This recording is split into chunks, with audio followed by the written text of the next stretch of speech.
Hey, what's up everyone? It's me again, the one and only. Yes, it's one and only, the only one. It's the chores. What?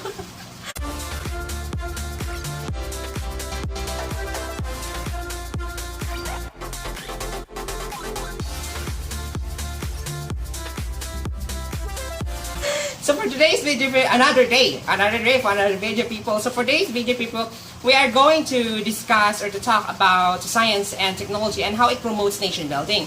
So we are going to what are we going to people is to interconnect science and technology in promoting nation building. So let's first define what is nation building. So we talk about nation building, people. It's about constructing or structuring a national identity using the power of states. So the aim of nation building, people, is to unify people within the state so that it remain the political stability and viable in the long run. But before that, people, I am with the chars. Yes, with the chars. So they are going to also to discuss people about the business and economics, agriculture, education, public health and medical sciences, and also tourist infrastructure. So what are we waiting for, people? Let's meet them.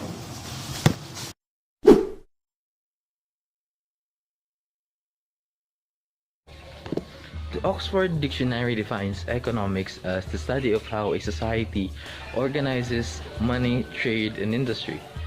Businesses, in this grand scheme of things, are the total sum or the tangible products of the organizations of such element. You see, in 1776, a Scottish philosopher, Adam Smith, laid the very first foundation for the formulation of economics and businesses.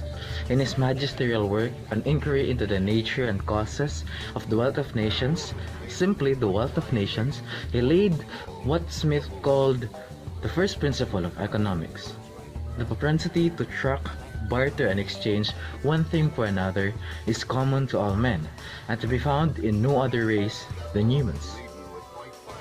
You see, this is fundamentally indisputable, especially in the case of a nation-state as part of the larger picture, as part of the larger economy.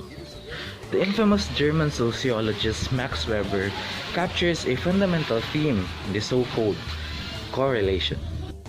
Weber defines the nation-state as a symbol of community and collaborative action. Therefore, if the nation-state would not function as a collective mechanism that organizes raw materials into commodities and thereby the economy, everything under the human society would break down. Now this leaves us with one question. Which part of the economy should we collectively foster in order to keep the system going? The debate goes sideways. On one hand, there are large multi-corporations, and on the other are the small and medium enterprises. In today's global economy, large multi-corporal institutions dominate the global market. But in actuality, small business enterprises are the real elements of economic success. They're crucial because, although they are small, they provide jobs, innovation, and mobility in terms of economic distribution. An article from the International Symposium on Sustainable Development mentions that SMEs are crucial elements for the income equilibrium spectrum, meaning that because they provide new ideas and discoveries through innovation, they help the economy deliver flexibility of demands. SMEs help reduce income inequality and help financially disadvantaged people by employing a wide range of individuals for labor-intensive work. The same article from the International Symposium on Sustainable Development recognizes that by lowering the cost of production and therefore increase in labor expediency, SMEs offer far more opportunities than large institutions, making their performance and presence in the global market highly crucial. SMEs have the advantage of making decisions more rapidly. They can also produce on a much faster rate since they require less operating costs and less management operations. According to a 2014 McKinsey research, 44% of the sustainable company executives mentioned that SMEs are the main contributors of new possibilities in addressing sustainability issues. All in all, one thing is clear. Today's globalized economy no longer rests on the shoulders of giants. The main reason why chronic economic challenges hit emerging countries is because they rely on large multicultural institutions. What a nation could do in order to perform nation building is to support emerging small and medium enterprises. Hi guys, this is Faye and welcome back to my channel, and for today's video, we are going to unlock a new knowledge about science and technology. So without further ado, let's go. Science and technology have been proven to promote nation building with all its breakthroughs and advancements that made our lives more convenient and productive. Now that's a given, but with something so old as agriculture, it's easier to look past it. So today, we are going to talk about scientific and technological advancements of agriculture that help nation building. The main purpose of agriculture during the time of agricultural revolution was to provide food for the people, to have enough supply to the demand. And because of that, throughout the years, agriculture has evolved. It's not just about hard work and manpower anymore. It's about experience, knowledge, and science that make agriculture today. Now, how did we go from small irrigations to irrigating thousands and thousands of land? Well, science and technology did really pave the way, with much more focus on study of crops, fertilizers, soil sciences, irrigation management, and even handling animals, to provide meat for people in a sustainable and more environmentally friendly way. In a country called Iceland, they have greenhouses. These greenhouses are temperature controlled with geothermal water streams coming out to support crops. We all know banana is a tropical fruit, but in Iceland, they have bananas, courtesy of their greenhouses. Well, in fact, they don't just have a banana, they have a banana plantation that is actually the largest banana plantation, in Europe. I know, it's amazing. Iceland is literally a country with ice and volcanoes. How could a banana grow in there, or any plant? But they did. Having said that, agriculture plays a big role in nation building in terms of economic development. If the nation have enough amount of crops to provide for its people and also to export to another country, then the economy will go up. This means more opportunities for the farmers, more opportunities for the educational system in terms of agriculture, and most importantly, more opportunities or more employment for the people. Indeed, the scientific and technological advancements help promote nation building, not just in terms of economic development, but also making our lives more convenient and productive, and well, a little healthier, but at least there's food on the table, right? So that's it for today's video, guys. I hope that you have unlocked this knowledge with me, and I can't wait to unlock another knowledge with you guys. Please like, share, comment, and subscribe to my channel. It's me, Faye, and see you on the next one. Bye-bye! Hi! Welcome to my channel. This is Riza. Come and let's discover new learnings in my another episode of Pag-aralan natin. So for today, we will talk about how did science and technology helps the education. Well, science and technology help to shape the minds of the students and to everyone because of how this helps since it was discovered. Science and technology is very important in our lives because some public policy decisions that will be part of our lives are really based on scientific evidences. But why is that? It's because it teaches or tells us to have an approach in insightful things and to have a common sense of logic. But scientifically, it teaches the students on how to think, learn, and solve problems. With the help of science and technology, it would also determine the students' education and life. just like choosing a career. As it was the technology is being invented, there are some jobs that technology is the use for their works.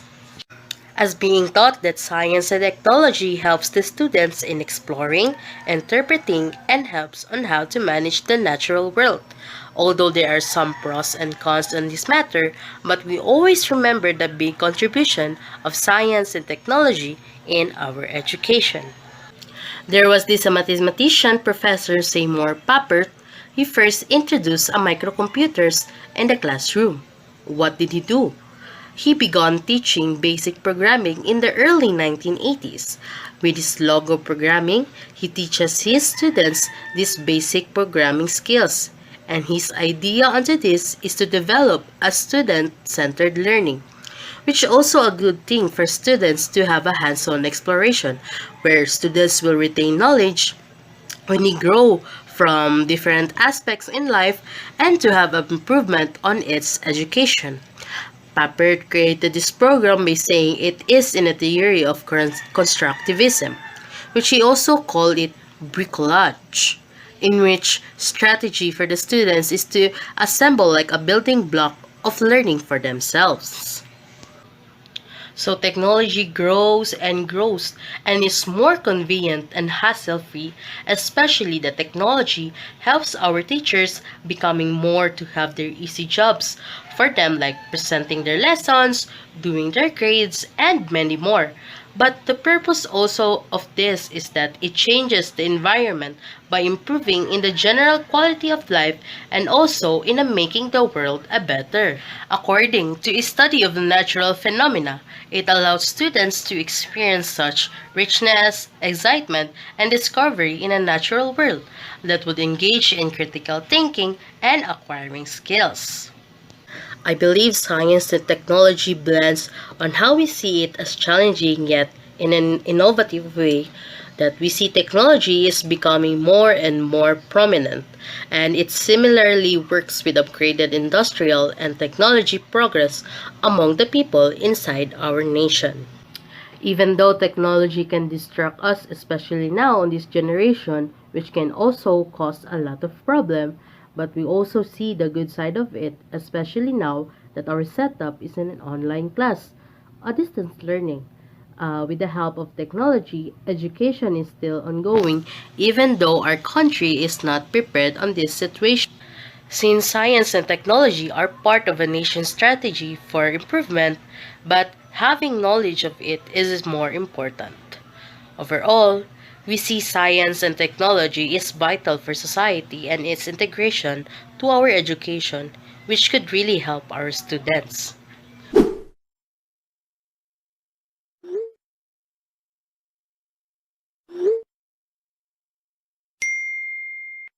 Everyone, welcome to my vlog.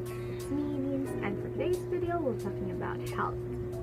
Yes, it is health, and when we talk about health, we mean the public health or medical sciences, including innovation building. And how does public health and medical sciences contribute in innovation building? So, without further ado, let's get started. Well, before we start our video, let's get started. When we talk about public health or medical sciences, we talk about the health of its citizens. And the health of a country is determined by the health of its individuals, even if it's young or adult. As the saying goes, health is wealth. And health is a fundamental condition for achieving a high-quality population. The quality of the health care of a sector determines the population's quality of life. Health of the individuals are valuable assets because they live much longer and are more productive and less are likely to be connected with misery and risk. As a result, without a healthy population which stands for national productivity and national growth is lacking. As a result, a healthy population is predicated on an efficient civil service, which plays a critical role in the formulation and execution of government policies and programs. All countries are concerned about improving human health and providing affordable, high-quality healthcare. It is not just an ethical and social obligation but also a fundamental component of our economies and society's long-term viability. Here in the Philippines, we have the Department of Health, or the DOH. Well, DOH is a regulator of our health and services, where they are a provider of special or tertiary healthcare services and technical assistance to other health providers, especially to local government units, or LGU. In nation building, the public and medical sciences had its roles in the nation building. Overall, government had a duty to their citizens' health, which can only be met by comprehensive welfare programs guided by reasonable and people-oriented leadership. So, let us vote well. The work is achieved by promoting healthy lifestyles, researching disease and injury prevention, and detecting, preventing, and responding to infectious diseases. Well guys, that's for today's vlog, and I hope you learned and enjoyed our topic for today. So, see you in my next vlog. Bye bye!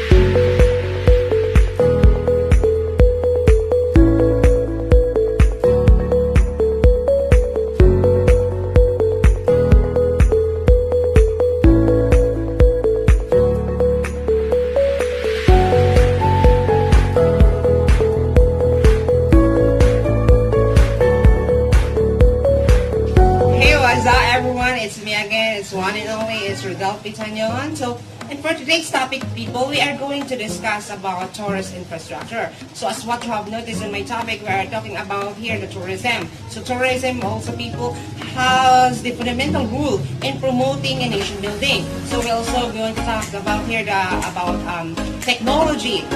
About infrastructure. So, of course, science and technology will insert here. So, of course, science and technology have this vital role in promoting a stronger nation building. So, but before that, people, we are going to first discuss or to define what is tourist infrastructure. So, according to Cabello, Wincoller, and Hamilton 2006, for them, the tourist infrastructure is a range of devices and institution constituting material and organization basis for tourist development. According for them, people also that tourist infrastructure comprises of four basic elements. First one is the accommodation facilities, the food and beverage facilities, accompanying facilities, and communication facilities. So each of these facilities, people, have its role in tourism infrastructure. However, people, there are some of authors that they are more emphasizing the structure of tourist infrastructure. Yes, people. So, according to Singh, Sani, and Majular 2015, that they emphasize, people, the structure of tourist infrastructure, and it actually consists of four elements. So, what are those four elements, people? So, the first one, people, is the typically tourist infrastructure. So, it involves, people, the accommodation facilities, the facilities for arrival servicing, and the tourist information and trails. So another elements, people, the second elements according to them is the para-tourist infrastructure, which is actually both, people, the transportation facilities, the routes, the transport points. And the third element, people, is the local facilities, which is actually involves here the criminal and the public transport, the trade and the service facilities. And the last one that elements they enunciated is the gastronomy and the accompanying facilities, which is involves here the sports, the leisure, and the entertainment, which place could offer to those people who would like to visit. So that's why, people, if you try to think critically, science and technology will insert in this topic, people. That is why people, science and technology, people, holds the key to the progress and development of any nation, diba? So technology, people, plays a fundamental role in the wealth creation and the improvement of the quality of the life, and the real economic growth of the transformation in any society, diba? Because sometimes people, if we meet people, if we have to undergo some research, there are a lot of people, of course, we can deny the fact that science and technology really could bring danger to human being. But if we try to have this constructive mindset, if we try to dig deeper and to understand about science and technology, they actually really bring enlightenment. They really bring a development to a nation or to a country. But some people really saying that, yes, we can deny the fact that it could really bring danger, it could cause a detrimental effect to human being, but it's our responsibility as human being how we should handle the science and technology, if we are going to use it in a constructive way, if we are using it in a right or in an abusive way. It depends upon us. I always remind our people that our life lies on our hands. So it depends upon us. It's our responsibility if how should we handle all those things. Diba? So now let's going back to the topic. So why all those things? Why this infrastructure? Why tourist infrastructure were being created? What's reason? So the reason behind why tourist infrastructure were being created is because we wanted to give a satisfaction to those who would like to visit our place, diba? Because according to SACSCAN 2000 that he enunciated that tourist infrastructure people has a very important role to tourist satisfaction from this nation. Yes, it's really true.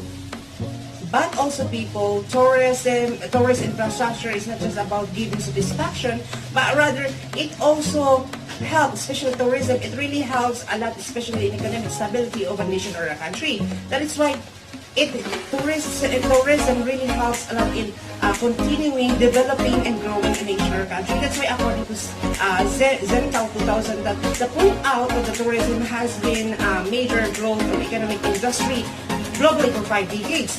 So the factors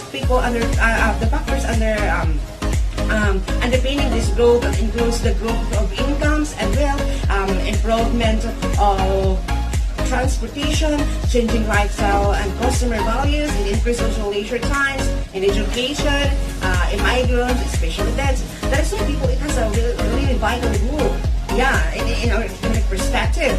Also people, according to Modescore 2017, that the reason behind why the government continuously establishing more infrastructure, why some government enunciating to make the destination to be more beautiful and attractive, because they want that the tourists would like to visit the place that entailed in their mind is the beauty that could offer to them. That's why, according to Moscari 2017, that the main point of tourist infrastructure is to recommend to those who would like to visit the place to their friends or to relatives about the positive story about this nation.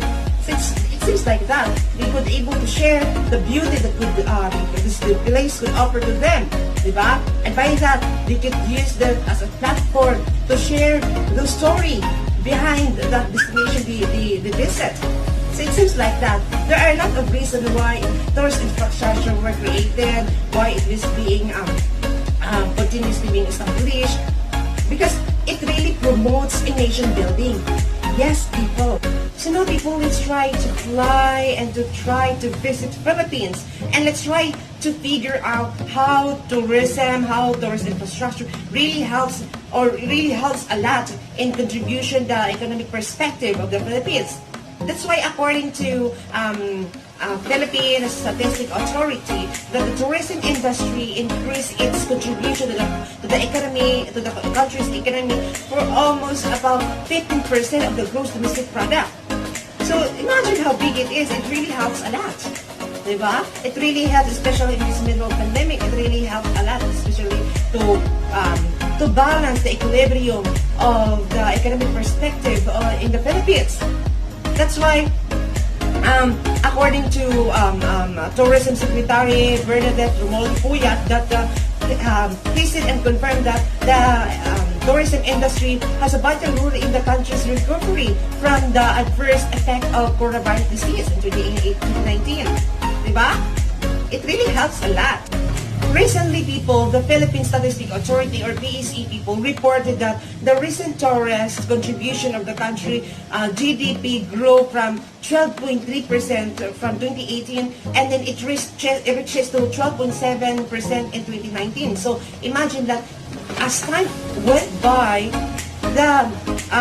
the rate of the contribution of the tourism continues to grow and develop. Diba? So it seems like it really shows that the tourist infrastructures are continues to become more beautiful and attractive. Diba? Imagine how really amazing it is. And also it was added by Tourism Secretary Bernadette. She initiated coming a time when a country is actually grappling with the most devastating impact of this pandemic. Because with the help of these tourism sectors, it contributes a lot in the economic recovery of nation.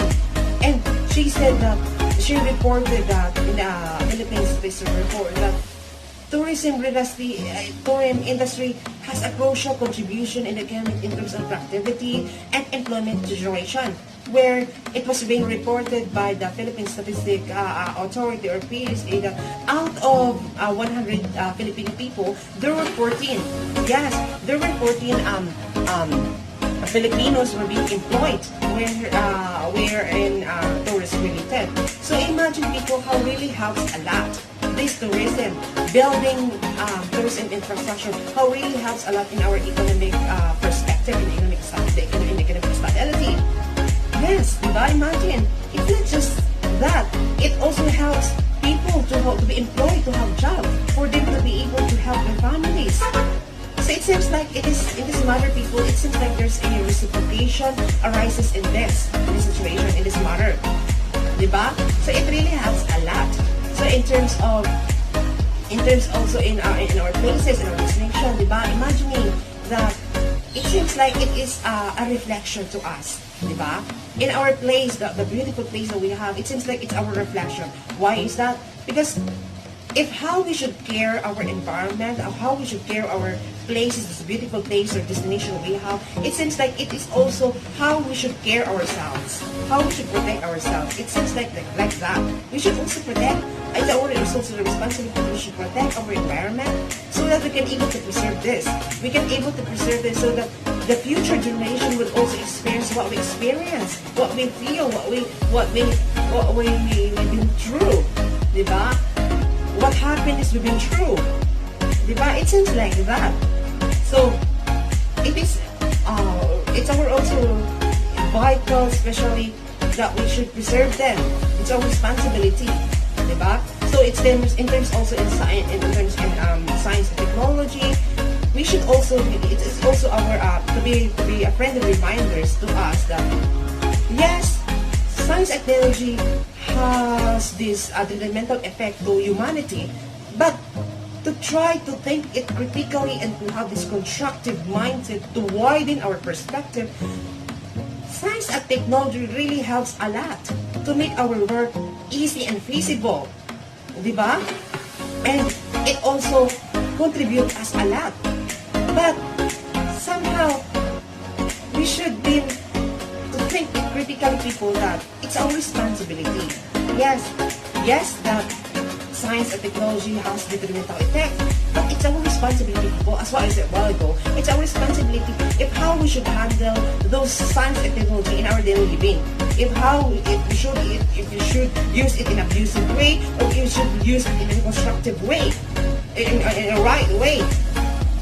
Because if people have this good mindset towards technology and science, then there's an assurance, people, that we could able to have this a positive effect, diba?